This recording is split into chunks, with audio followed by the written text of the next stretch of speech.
continuar os nossos estudos de hoje, do Evangelho segundo o Espiritismo. Nós estamos aqui na sequência, fora da caridade não há salvação, é o capítulo 15 do Evangelho segundo o Espiritismo. Nós já estamos no item 8, nós analisamos as orientações de Jesus a respeito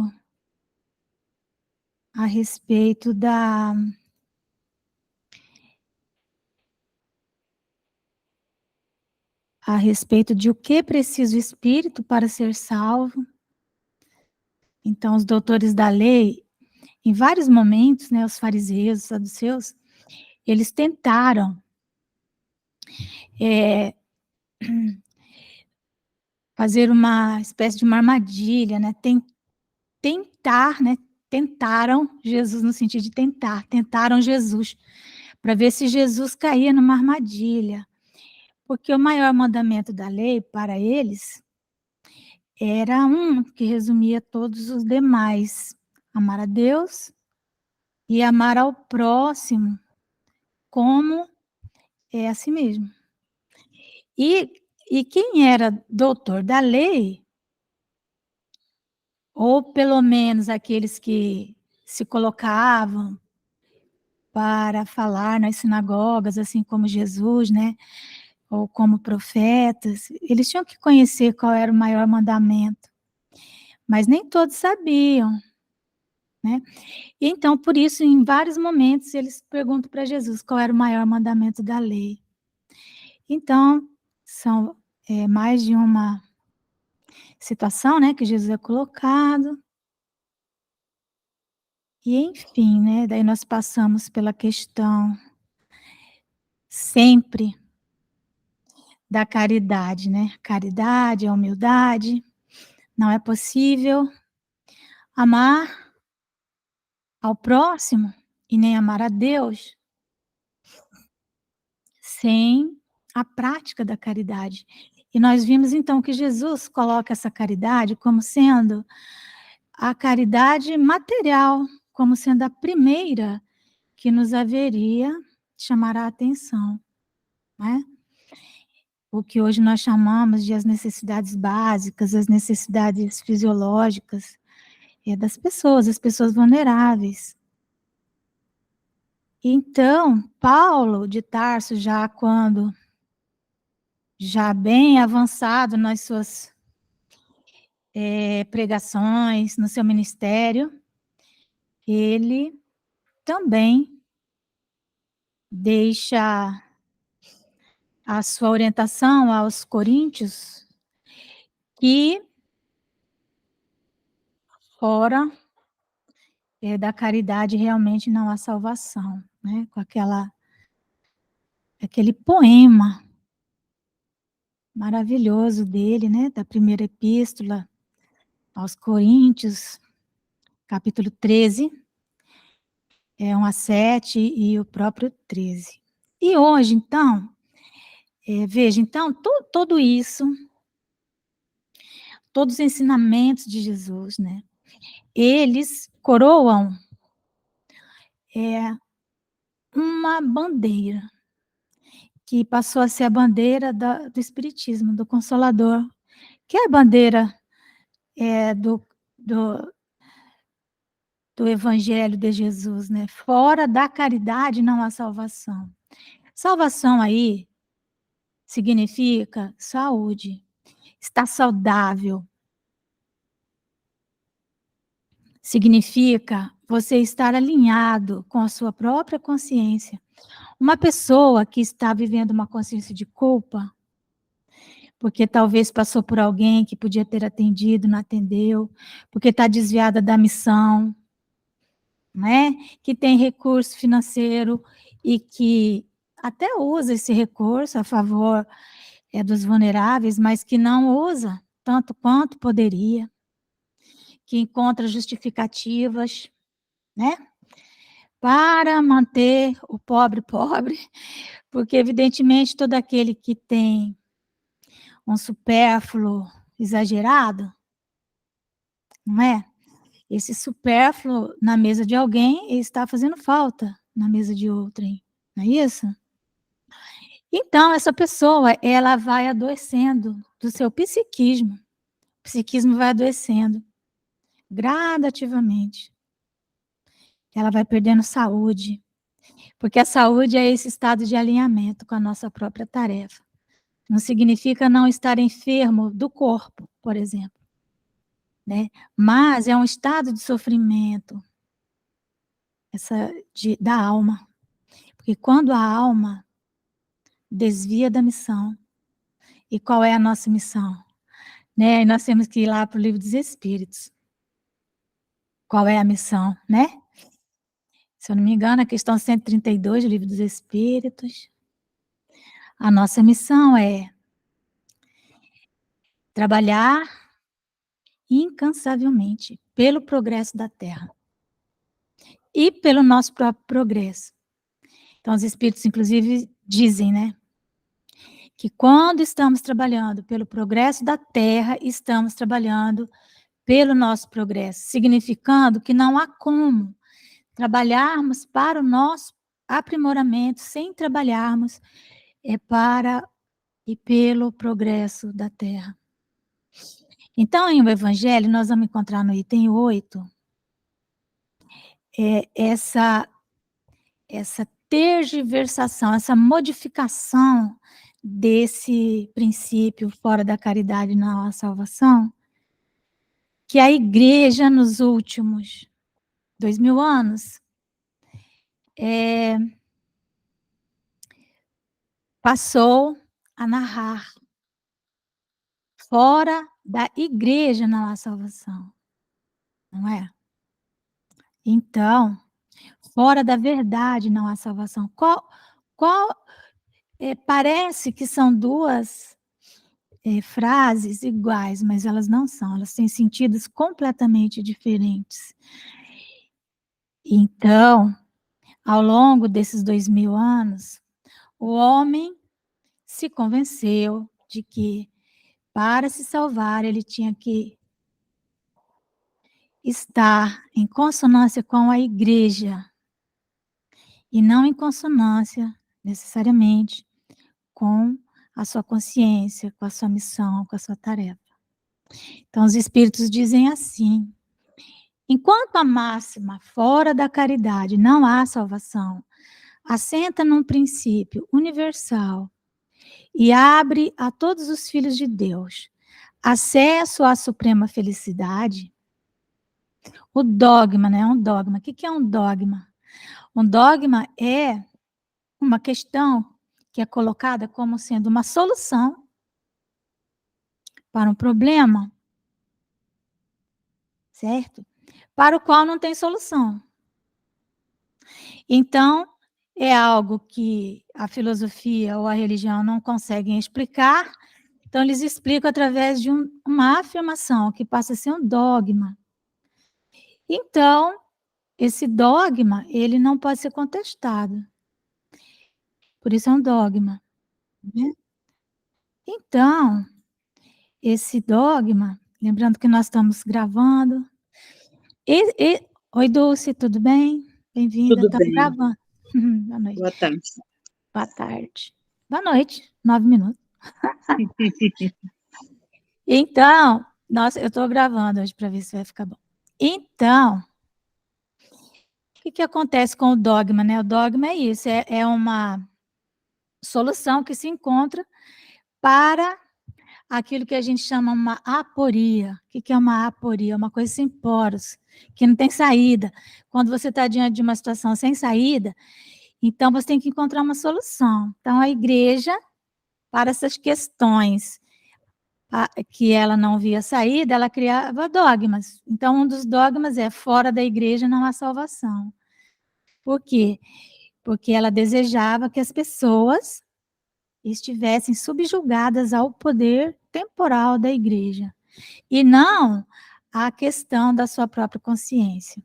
Então, os espíritos dizem justamente isso, né? Vou rever aqui. Quanto à máxima, fora da caridade não há salvação, assenta num princípio universal e abre a todos os filhos de Deus acesso à suprema felicidade, o dogma fora da igreja não há salvação se estriba não na, não na fé fundamental em Deus e na imortalidade da alma, fé comum a todas as religiões, porém, numa fé especial em dogmas particulares.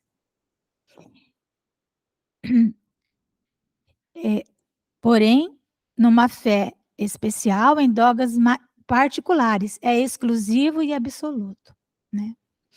Então, longe de unir os filhos de Deus, esse dogma fora da igreja não há salvação, ou seja, se você não se converte à fé católica, hoje também a gente vê os evangélicos e tantas outras igrejas que acabaram copiando esse padrão, né, da igreja romana, você não se salva.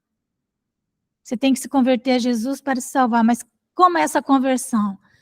O que a gente vai entender é que você tem que se converter àquele conhecimento que aquela igreja defende. Senão não vale. Não, você não vai se salvar. Então, a igreja romana dizia que se você não se converte ao catolicismo, você vai para o inferno. Você não se salva. Né? Então, o que os espíritos dizem? Que isso, longe de unir os filhos de Deus, separa-os. Em vez de incitá-los ao amor de seus irmãos, alimenta e sanciona a irritação entre sectários dos diferentes cultos que reciprocamente se consideram malditos na eternidade, embora sejam parentes e amigos desses sectários. Então, às vezes você tem um filho, às vezes você tem um irmão, às vezes você tem alguém que você ama, e essa pessoa é de outra religião. E a religião dela diz que se você não se converter para a religião dela, porque você é espírita, porque você tem relação com seres estranhos, vamos colocar assim, né? Eles chamam os espíritos de demônios. E então você vai ficar separado deles para toda a eternidade, porque eles vão para o céu, vão estar unidos a Jesus, e você estará no inferno. Né? Então, o que é isso, né? Pessoas que se amam, pessoas amigas, por uma questão de semântica, por uma questão de interpretação, de hermenêutica, elas simplesmente vão se ver separadas pela eternidade inteira. Uma vida de 40, 50 anos, 100 anos, vai definir a eternidade, né? Então, é um absurdo isso aí. Continuando aqui o evangelho. Desprezando a grande lei de igualdade perante o túmulo, ele os afasta uns dos outros, até no campo do repouso. A máxima, fora da caridade não há salvação, consagra o princípio da igualdade perante Deus e da liberdade de consciência. Tendo-a por norma, todos os homens são irmãos. E qualquer que seja a maneira por que adorem o Criador, eles se estenderão as mãos e oram uns pelos outros.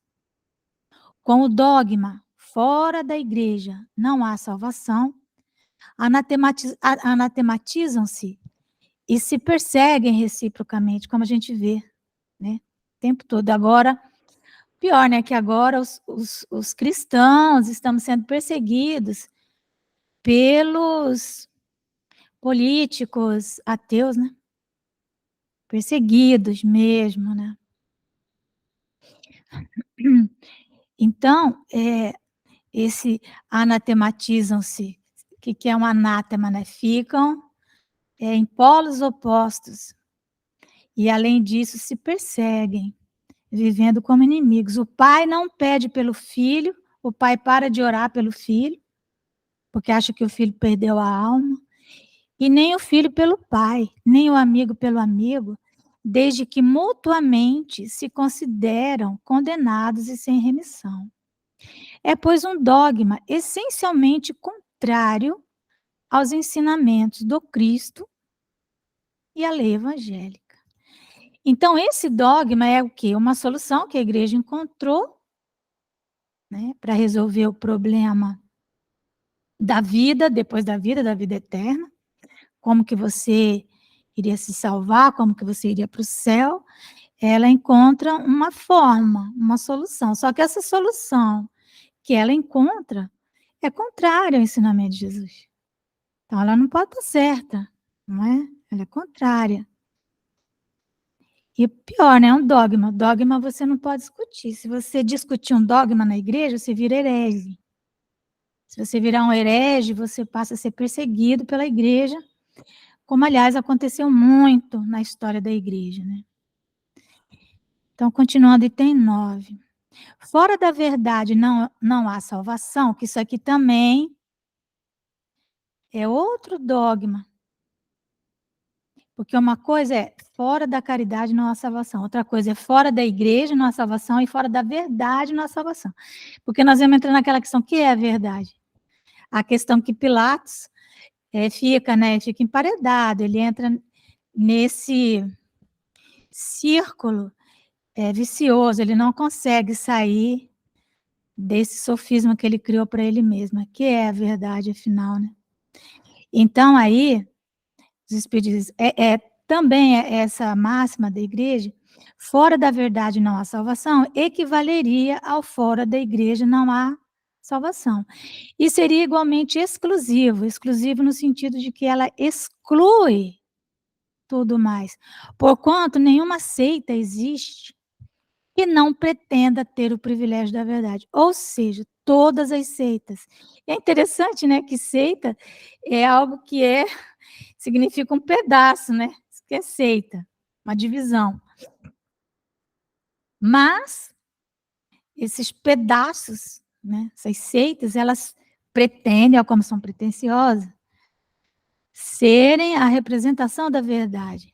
Elas têm o privilégio da verdade. Todo mundo acha que eles que conhecem a verdade. Ou seja, fora da nossa verdade não há salvação, né? Então, Kardec, os espíritos continuam. Que homem se pode vangloriar de a possuir integral quando o âmbito dos conhecimentos incessantemente se alarga e todos os dias se retificam as ideias? A verdade absoluta é patrimônio unicamente de espírito da categoria mais elevada, ou seja, dos espíritos puros. Não é nem de espírito superior. Espírito superior não tem, ele não tem o patrimônio da verdade, só o espírito puro. E, então, categoria a verdade absoluta é patrimônio unicamente de espíritos da categoria mais elevada. E a humanidade terrena não poderia pretender possuí-la, porque não lhe é dado saber tudo. Claro que não, né? Os seres humanos, nós, somos extremamente limitados, até pelos nossos sentidos. Nós temos, teoricamente, 5 sentidos, na verdade, esses 5 sentidos vão se desdobrando em vários outros, então já se sabe que nós temos muito mais de 23 sentidos, mas o que é o sentido, né? São funções nossas de percepção da realidade, como nós percebemos o mundo ao nosso redor. Então, claro que nós vamos evoluindo, a nossa percepção, os nossos sentidos também vão se ampliando. Mas, por mais que tenhamos percepções acuradas, nós estamos muito longe da percepção da verdade como ela é aqui na Terra, todos os espíritos encarnados na Terra, não é? Porque a humanidade, ela é ainda um grupo de seres em desenvolvimento, né? O ser humano, ele não está plenamente desenvolvido. E uma encarnação, 2, 10, 100, 200, 300, é muito pouco para a completude desse processo de evolução do ser humano na Terra, né? Nós ainda somos muito animalizados, então nós não conhecemos a verdade, né. Nós mal conhecemos ao nosso entorno, temos uma cultura muito relativa, não é? Nossa cultura, nós fazemos análises das coisas através das nossas crenças. E o que são as nossas crenças, né?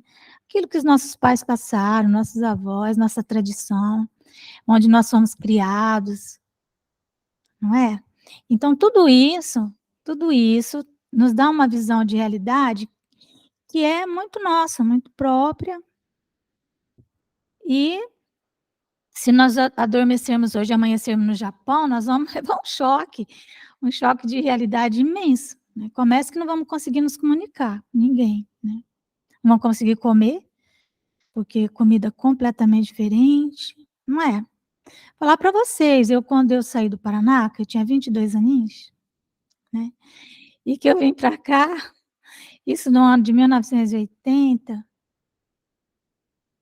portanto vai fazer 44 anos, em julho de 2024, vai fazer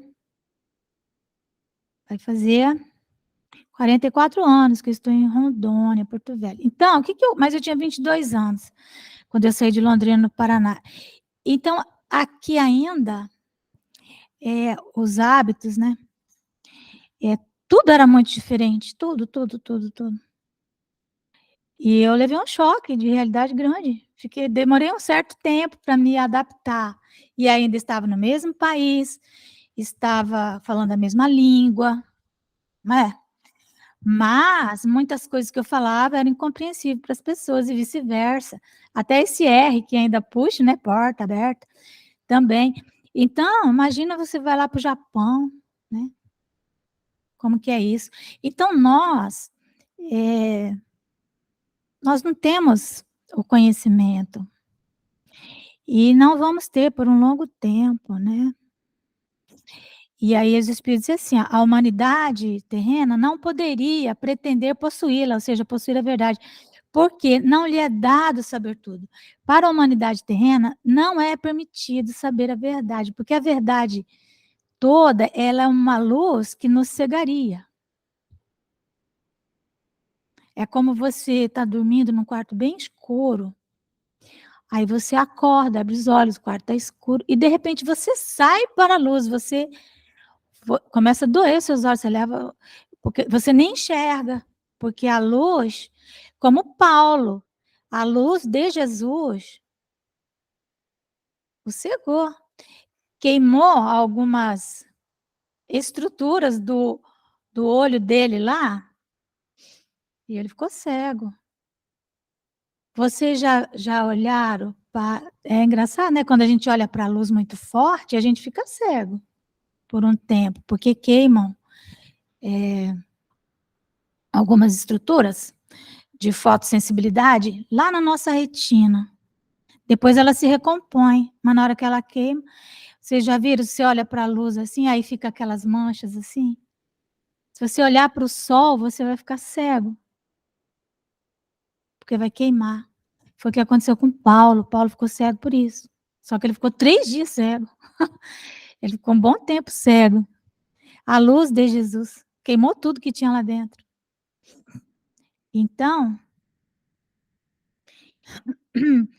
eh, o que que a humanidade pode aspirar, né? Ela somente pode aspirar a uma verdade relativa, proporcionada ao seu adiantamento. Quantas coisas que nós não conhecíamos e que hoje nós conhecemos, né, a respeito de tantas, da água, né, eh, da algumas forças da natureza, dos raios, dos relâmpagos, tantas coisas, não é? E que nós não sabíamos, coisa que passava doença, a gente não sabia, né, os micróbios, micro-organismos que não eram visíveis aos nossos olhos.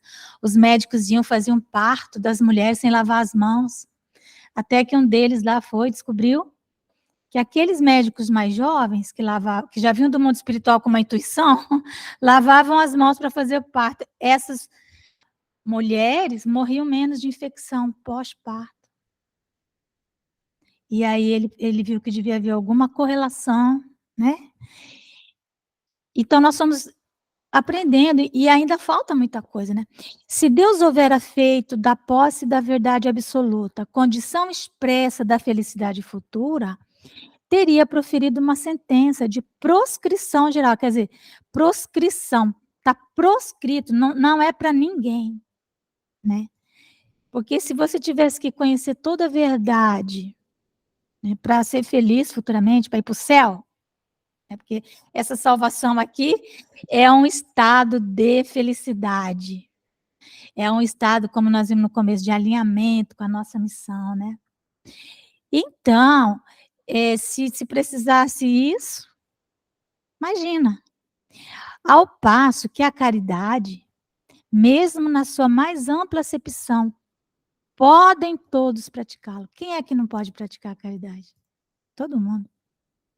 O espiritismo, de acordo com o evangelho, admitindo a salvação para todos, independente de qualquer crença, contanto que a lei de Deus seja observada, não diz fora do espiritismo não há salvação. E como não pretende ensinar ainda toda a verdade, porque o espiritismo não tem a propriedade da verdade, né, não tem.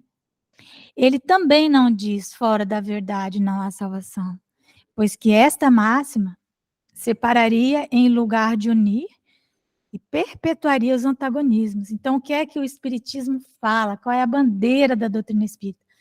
Fora da caridade não há salvação.